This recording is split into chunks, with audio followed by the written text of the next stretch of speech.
soo dhawaada saaxiibayaal maanta waxaan joogaa magaalada Milxo Sanaag waa halka dahabka laga qodo insha Allah maanta waxaan soo eegi doonaa noocyada kala duwan ee dahabka sida dadka dahabka u qotaan waxay dadku ka aaminsan yihiin ama Soomaalida kale maxay ka aaminsan yihiin dahabka ma wax meelahaas ka yaala ma wax shaqo dheer u baahan ba waxaas oo dhan baan soo eegeynaa waxay la jooga maanta Saciid Ayaxle soo dhawaad jira Saciid hadhow injineer ku soo dhaw magaalada Milxo ee tuulada waxaan booqanaynaa meesha la dhaho Gobdhargey oo ah meelaha ugu waaweyn ee laga shaqeeyo dahabka waxaan soo arkaynaa godadkii iyo qaababkii looga shaqeynayay waxaan soo arkaynaa warshadihii lagu process gareynayay wax badan baan la arkay dadana la socdo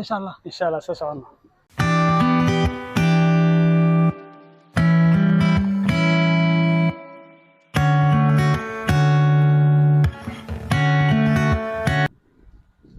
haatan waxaan joognaa dhulkii Milxa ee dahabka laga qodi jiray halkan waxaa la joogay injineer Cabdalla managerka company-ga Dhulmaal injineer Cabdalla soo dhawow ahlan wa sahlan waan dhawahay injineer Barre ku soo dhawaad xagee joognaa hadeer injineer Milxan joognaa khaasatan waxaan joognaa Gobdhargey halkan waxaa la yiraahdaa Gobdhargey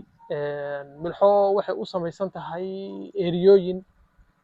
dadku ay mataqaanaa dahab ka soo saaraan marka meeshan waxaa la yiraahdaa Gobdhargey waa mine-ka Gobdhargey dhulkan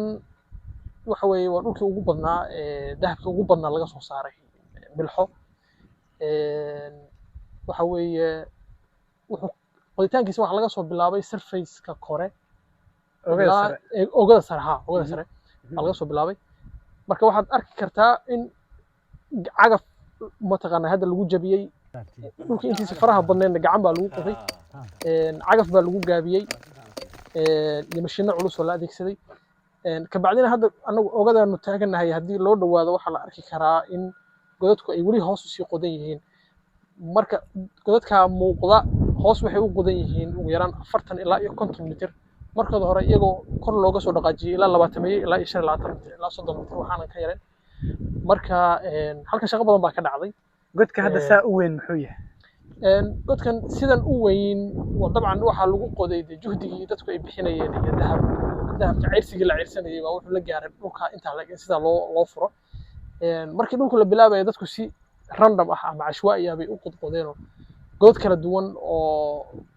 maadaama Soomaaliya la iska joogo dadku aysan qaab cilmiyeysan wax u qodeen godad fara badan oo isku dhow marka hore laga bilaabay kor marka dambe dadku waxay kaliftay in la isku furo hal god laga dhigo marka muddo fara badan baa dhulkan la qodayay ilaa iyo 4 sano ilaa 3 sano iyo bar iyo ka badan waa dhici kartaa laakiin anigu intaan usoo joogay ilaa 3 sano marka dhulkan dahab badan baa laga soo saaray waa ereyada ugu dahabka badan marka hal god miyaa waxaan mise waa god kale markii la fiiriyo lahaanshiyaha dhulkan hal god maaha dadku waxaa loo leeyahay ilaa iyo 12 god baa meesha ku jira markii laga soo bilaabo godka qoditaankii dhulka bilowgii ugu horreeyay laakiin dhulka hoos markii loo sii qoday shilal badanna ay ka dhaceen dhimasho fara badan xataa dhimasha ka dhacday dadku qiso caan oo wali magaalada Milxa ay ku caan baxday oo qof god mataqaanaa godkan kamid ah ku dumay muddo 36 saacadood laga soo saarayay kabacdi dantu waxa ay kaliftay godkan in mataqaanaa cagafyo iyo qalabka culus loo adeegsado dhulka oo dhan la furo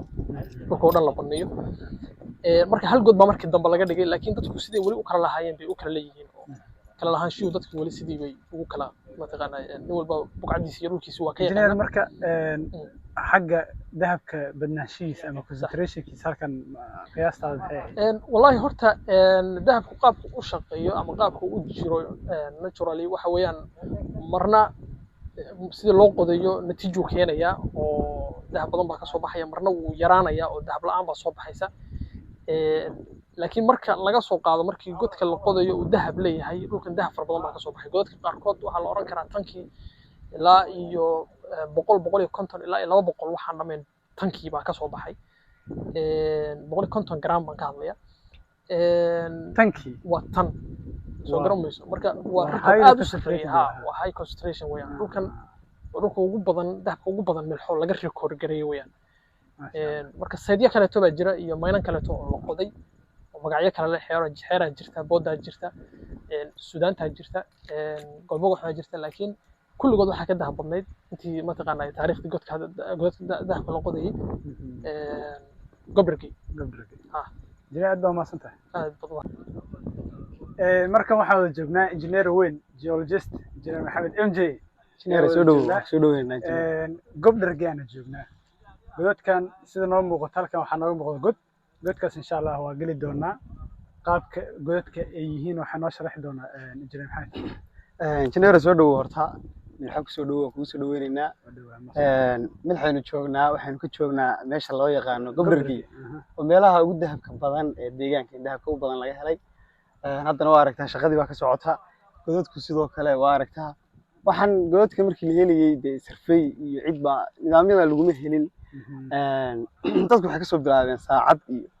shaqshaq iyo matooro yar oo daba saar la yiraahdo iyo matooradaasay ka dhalatay fikradda aan godadkan la helo in la sii qodo sidii dahabka matooradaas loo daba saarayay oo biyaha loogu furanayay waxaa timi in maalinta kasii dambe saddex cirqi la fahmay dadkii cirqi raacaan marba cirqi meesha uu maray oo dadkiina mareen marka maanta waxay sababtay in godadka inta la leeg la qodo aad iyo aad engineer waxaa jira dahabka waxaan ognahay dadka inta badan waxay u maleeyaan dahab baa la helay hadday maqlaan dahabka halkan iska yaala soo qaday inay yihiin moodaan waxay ku leeyihiin qalabkii dahabka noo sheegay noo keen marka waxaan u sheegaynaa maanta in dahabku sidaas uusan u fududayn kolley guud ahaan haddartan areadan dahabka laga qodo waa laba nooc loo yaqaan alluvial oo kii ciiddii togii iyo wixii ahaa iyo mid hard rock ah ama loo yaqaan quartz vein hadda midkaan dul taagana maanta waa kii quartz vein-ka ahaa waa la qodaya dhagax baa la soo jebinaya dhagaxaasaa la shiidaya processing baa la marinaya insha allah waxaase la arki doonaa xitaa warshadii ama qaabkii processingka loo sameynayo oo noocyo kala duwan ah qaab advanced ah iyo qaab iska xoogaa low ah insha allah waa arki doonaa marka waxaan leenahay soomaalida ama dadka kaleba dahabku ma fududa dadka halkaa meelaha fadhiya iyo tiimka godka ku jira iyo waa arki doonaa insha allah dahabka saa uma fududa tirsan kartaa Soomaa hadda waxaan sidanaa waxaa loo yaqaanaa GPS-ku wuxuu kuu qabanayaa locationka tusaale ahaan halkan baa waxaa ka heshay macdan ama waxaa u baahan tahay inaad halkan calaamadeysatid nooca doontaba ha ahaato waxaa u baahan tahay marka GPS inaad ka qaadatid coordinate system wax la adeegsadaa pointiyada halkan dhulka uu ka dhaco iyo kan halkaa ah ma sinna 1000 sano hadda kadib area hadda taasaa u banaanay godadka ah haddii la dhiso biri ka maalin qofku waxaa weeye inuu soo laaban karo waxay ku dhici kartaa inuu GPS-ka uu ka qaato coordinate-ka soo pointigii saxda ah helo pointigii saxda soo u helo marka hore qofka satellite-ka ku xiranaya aan intuso satellite-kii caalamka bilaa internet ku shaqeynaya macnaha hadhow waxaad sameyn kartaa meel halkan la taabtaa waka pointiyadaas north iyo east-gaas oo qofka qaadanaya halkaas oo magac kaga qoranaya waxaad doontaa ku qoranaysaa goobta aad joogto magaceeda safe baa leedahay hadhow waa kuu safe garaysnaanaysaa marka engineer hadda fustadan kale maxaa loo isticmaalaa fustan waxaa loo isticmaalaa waa tan dhagaxa markii la soo jebiyo godka laga qodayay meel ciraq la yiraahdo online loogu talagalay dahabka maraa inta kaliya targetka dhagaxii la rabay markii la soo jebiyo oo fustan lagu soo guraa maadaama godadku ay dhaadheer yihiin qof bini aadan fustan ma soo qaadi karo marka waxa la sameeyaa wish baa labada dhinac ee dalada laga suraa xarig baa laga suraa wish baa qabta wish baa soo saara marka fustadana dadku waxay u isticmaalaan scale-ka ama qiyaasta tonnage-ka ciidda loo kala qaybinayo tusaale ahaan waxaa la yidhaahdaa terminology dadku isticmaalaan sida kaambad oo kaleeto ama lowr iyo isku rarane macnaa terminology loo kala dadku la bixin weeyaan kaambaddu marka waa fuustatan labadeed lowrku waa fuustatan oo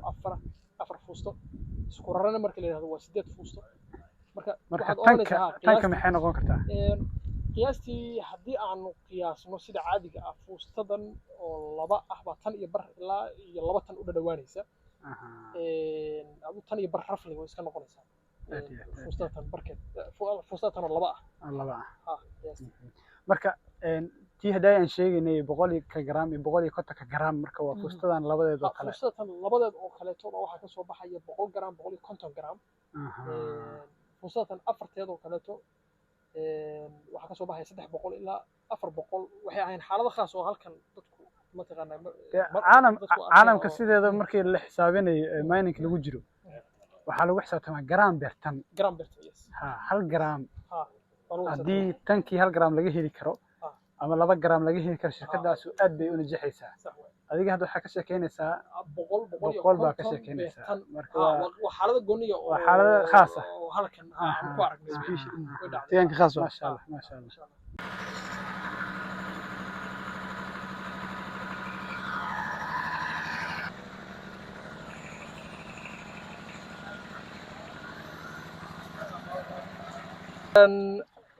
qaabkana waa qaababka dahabka lagu soo saaro qaab ka mid ah ingiriis ahaan banin baa loo yaqaanaa magaciisa cilmiga ah Soomaalidu waxay taqaanaa shaqshaq marka ciidii baa la soo qaadaya waa la shaqshaqaya biyaha lagu shaqshaqaya waa la reebaya marka maadaama dahabku uu culus yahay weydkiisu uu culus yahay ama densitygiisu uu culus yahay isagoo mar walba xagga hoos u ku haraya ciidda iyo dhagaxa iyo wax walba oo kaleeto si gentle ah oo qiyaasan ba loogu shaqeynaya biyaha loogu saaraya marka hadhow aakhirkii waxa soo haraya heavy mineralski uu ka mid yahay dahab uu ka mid yahay wax kastoo ama iron ama silver ama wax kastoo ku jira laakiin hadda sida caadiga targetka dadku dahab bay mataqaanay qaabkan ku soo saaraan marka hadhow shaqshaqa markuu dhamaado ama baaninka uu dhamaado aakhirka waxa soo baxaya oo soo haraya waa dahabkii marka insha Allah waxaan isku dayaynaa in hadda shaqshaqan hadda labado hadii dahab uu ka soo baxo inaan kamarada ku tusno insha Allah injineer aan kugu daray sidoo kale bahalkani waa sahanka ugu muhiimsan ee deegaanka meeshii dahab laga helayo ama dahab lagu tilmaamay waxa godada systemkaas ka dambeeyay shaqshaqaas la shaqshaqaya meesha dahab markii laga helo waa root ka la raacaya ama dibiseeda ha noqdo ama ha noqdo cirq ku doono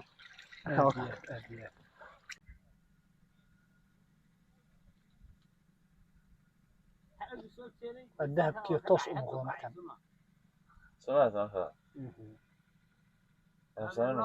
markan waxaa la joognaa wariye hore Mr. Saciid ama Xaaji Saciid oo magacyo badan yahay ninkan waa reer sportsna waa ahaan jiray haddeertaan dahabkii ayuu gacantii la soo galay markan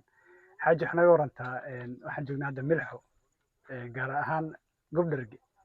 waxna warantaa dahabka iyo qaabka aad ku soo saartaan iyo maalinkii qaabka shaqada u socoto iyo wax garaam ah heli kartaan iyo systemka u martaan bal wax yar nooga taaba insha Allah bismillaahir rahmaanir rahiim alxamdulillahi rabbil aalamiin alxamdulillahi rabbil aalamiin wariyaasha iyo maxaan lahayd asxaabta kale ee halkan ugu soo booqato mahadsantihiin muddo dheer baan sugaynay ciid yacni bal deegaankan milxo iyo gaarkeeda dee bal u kuur gasha oo xaaladeeda aan uga warrano inuu dahabku waa qiimo badan yahay magaratay oo yacni waxaa jira dee mid hoosta kan ugu hooseeya horta waa shaqshaq dahab qofku markuu halkan yimaado shaqshaq buu ka bilaabaa oo baaldiyar buu qaadanayaa oo waa la ag fadhiisanayaa ciid buu intuu meel ka soo qaato ayuu ku shubaya kaas ku shaqshaqaya markuu markaa ka gudbo khabiirku noqdo markaas wuxuu aadaya daba saarada bahalka soo duubaysay oo kale ciidda lagu guriyay taasina waa baartiga labaad ama qaybta labaad warshadaha jira iyaguna yani dee aad aragteen godadka iyo waxaas oo dhan oo process mara oo qaar chemical lagu shubayo magaranaysa marka dahabku hadda sidii dheeraa kala ilaa 4-5 qaybood buu maraa magarat laakiin shaqshaq buu dahab isku tagaa hadhow haddana hadhow dib baa loo shaqshaqaya halkaa skeelka yaroo kale la isku tagaya marka dahabku 2020 wixii ka horeeyay iyo 2022 aad buu u badnaa marka xamudan nimcada ilaahay inaan lagu shukriin dhibaatooyin badan oo deegaanka dhacay the systemkii waa meesha ka fog xaqiiqatan odayaal iyo magaranaysa ay dhaqan ayaa meesha hadda suuleeda haya magarat marka aad buu dahabku yar yahay waa la wareeray oo marka dahabka la waxa la garan jiray xabado iska dhacaya nimankii bireeya magaranaysa xoogaa dib waxaysta hadda la isku mashquuli maayo qof walba hadduu soo helo gram wax ka yar uu faraxsan yahay oo 5 gram 10 gram lama sheegi jirin maanta waxa ma soo helin buu oran jiray qofkaas 5 gram baa soo helay ha buu oran jiray laakiin maanta gram ma daahshin oo lagu salaamaya inta lagu yimaado 75 ilaa 78 meelaha aduu ID 80 meelaha u maray hadda laakiin markaad eegtid dhibaatada aad aragteen aan ku soo saarno iyo wax caalamka joogo wax isu dhow maaha aad baa magaranaysa dahabkeena bilaash lagu qaataa xaqiiqatan markaad aragtid marka niyo ka war hadda soo saarka maalinkii maxaa soo saartay xaqiiqatan wallahi hadda bahalkan aad aragtaan sabtidii ilaa hadda waa sida 4 garan baa ku jira sabtidii ilaa hadda 4 garan baa haysaa waa sabti axad isniin salaasa عاو 4 ومنانين سمع سو 3 ها marka awal de marka caagada la buuxin jiray kuma shabilaanta iyo suuqa iskala ma jiray marka waxa gacanta ku haya dahabka gacanta ku haya waxaan inta u jeedaan waa 5 gram $500 ayaa jeebkaaga isaga qaadanaysa iska gashanaysa jeebka dhulkana nimca taala laakiin dib baa laga soo maray qofka hadda waxa arkay wuxuu u maleynayaa ciid caadi u maleynayaa mana aha hawl baa laga soo maray shaqi iyo wixii aad soo arkaysay haday laga soo maray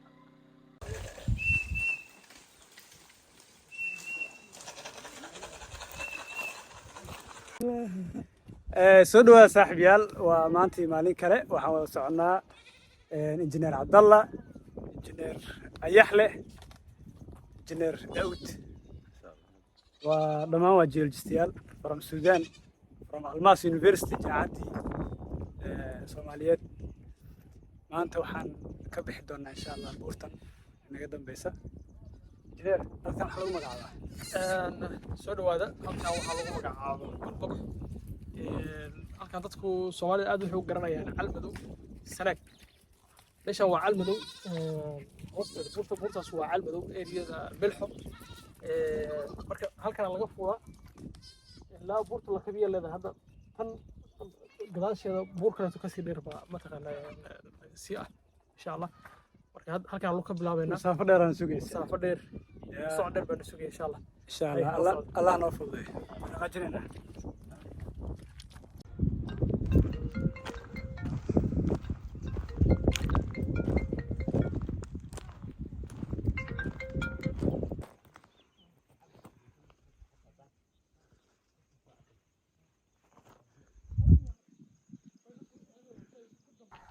سلوى صاحبي المانتي waxaan saaranahay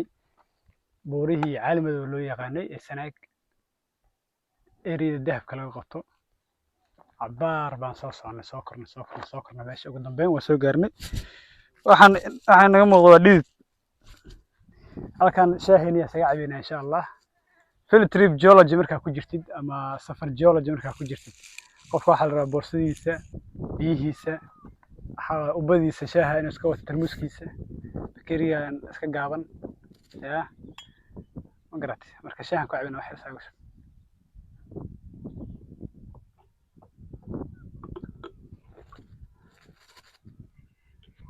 taas iska wata shaahaygi injineer hay maxaa leedahay ahlan soo dhawaada halkan wada injineer fadhiya injineer Saciid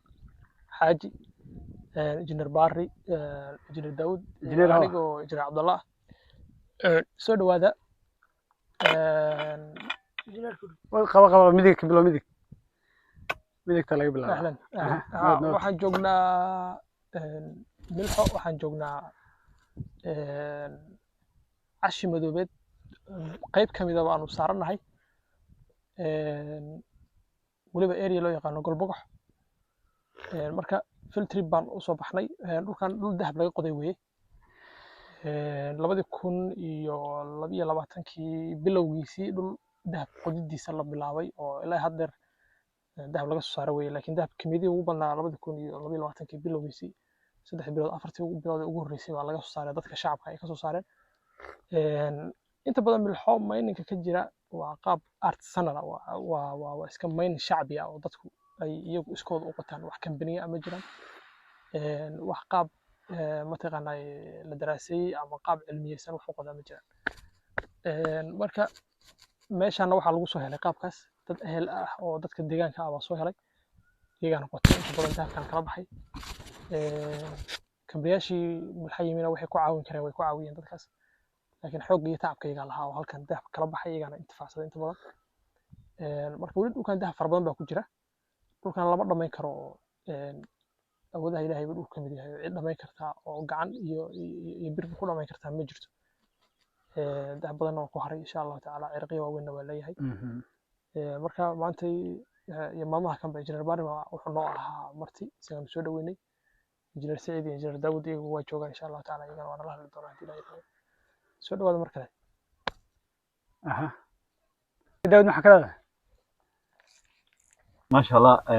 maanta trip aan soo baxnay oo geological field ah oo naga qaabal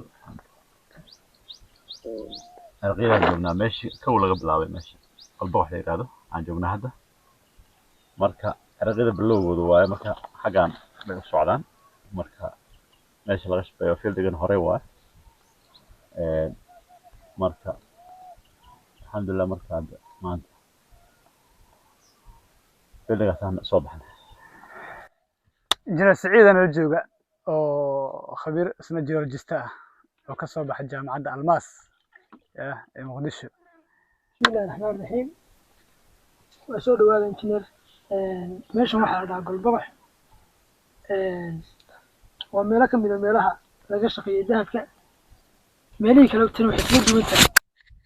meel maaha gaari iyo waxaas iman karaan. waa meel dadku ay u lugeeyaan. waxaa loo bixiyey meeshan hadda magaceeda Harqleyso. Harqleyso waxaa loogu bixiyey baa la yidhi Harqleyso la dhahaa. Harqleyso waxaa loogu bixiyey habeenkii baa badanaa laga shaqayn jiray marka dadku dahabka waxay ku qaadaan tuurta. godka marka laga soo qodo waa la tusi doonaa. meeshu waa meel buura oo raf ah oo aan la mari karin oo lug kaliya lagu mari karo. marka tuurta lagu soo qaadayaa. tuurtaasaa qofku xataa lacag ku qaadanaya oo xamaali baa ka shaqaysan jiray. halka meelaha kale hadii la soo saaro inuu dusha ku qaado geeyo buu lacag ku qaadanaya. qaabkaasaa looga shaqayn jiray. cagafyo iyo waxaasna dadka deegaanka meeshan degan baa u diiday oo weli looma ogola. marka injineer waa kaa soo dhowow. waa dhawa injineer. horta dadka Soomaaliyeed geology inta badan ma fahansana. hadda halkan timaado iska qodatid toban baa ku soo agdegaya. marka waxay u baahan tahay dad haga oo aqoonteedii leh. insha Allah waxaan isku dayi doonaa inaan kambaniye keenno. anaga waxaan cilmiga soo qaadanay inaan meesha ku dabaqno insha Allah. wadanka tahriib uma baahna, gacar uma baahna, nimca taala dahab baa yaalla. aniga hore idin tuso shalay dahabkii 5 gram ahaa 500 dollar gacantaas iga watay. haddaad marka si fiican halkan u sii qodid waxaa gaari kartaa. injineer Daawud wuxuu dhammaanay hore tog yar isku soo dhex maray gram iyo xoogaa ka qabsaday. meesha isaga gramkii xoogaa ka qabsaday 60 gram baa dadka la ka sii haddana gacanta kaga sii qateen. haddii warshad la keeno marka oo process fiican la mariyo oo qaab advanced looga faa'iideysto dalku waa qani. macdanta ku jirta kaliya dahab maaha, qalinkii waa ku jira ama silfarta ka taqaani, cobalti ku jirta, tin ku jira. nimcadu waa iska badan tahay meeshan oo dhulka yaalla. laakiin daraasad aad u fiican oo horumarsan hadda waayahan dambe lama sameyn. insha Allah halkan sambalaa ku jira. isku dayi doonaa inaan daraasad ka soo sameeyo insha Allah. soo dhawaada.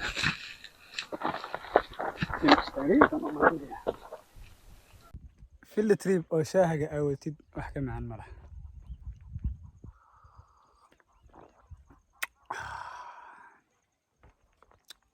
aad buu u macaan yahay maasha Allah.